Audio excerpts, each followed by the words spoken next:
So, how many people in here have ever been in a car accident? By show of hands. Alright, so many of us know that car accidents can lead from minor to severe head trauma, depending on the severity. Now, can you imagine being in multiple car accidents in one day?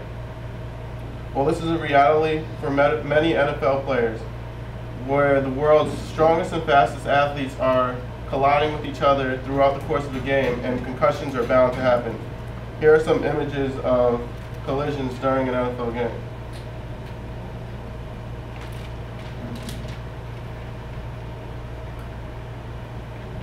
So I will inform you on the signs and effects of concussions, the lawsuits that the NFL is currently facing because of the long-term effects of concussions, and how the NFL is working to increase player safety.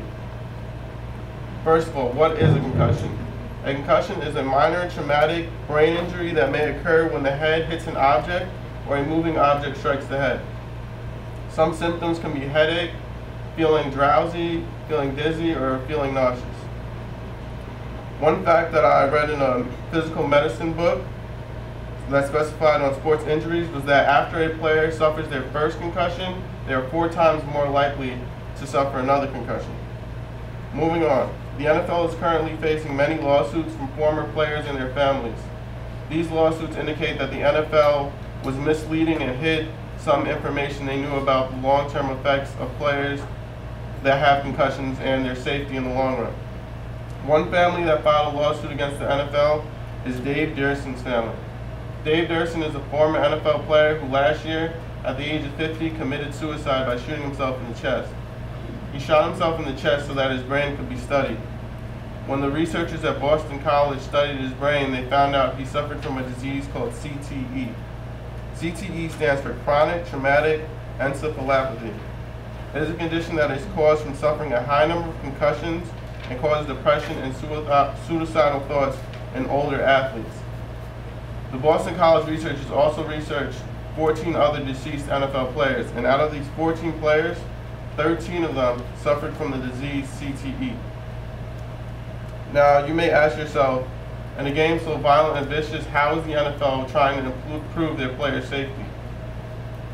The NFL is taking many steps to improve player safety to ensure that players live healthy lives after they retire from the game.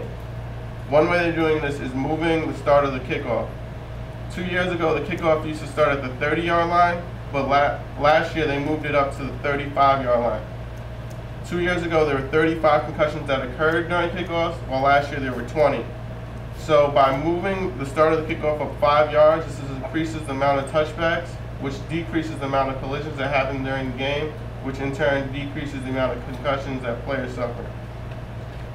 Also, the commissioner has cracked down on how much a helmet hits. So when a defensive player uses his helmet as a weapon to try to strike the offensive player in the head, this player will immediately receive a 15-yard penalty, which will go against his team, and depending on the severity of the hit, the player will receive a fine. So I informed you on the signs and effects of concussions, as well as the lawsuits that the NFL is facing because of the long-term effects of concussions and the player's health in the long run.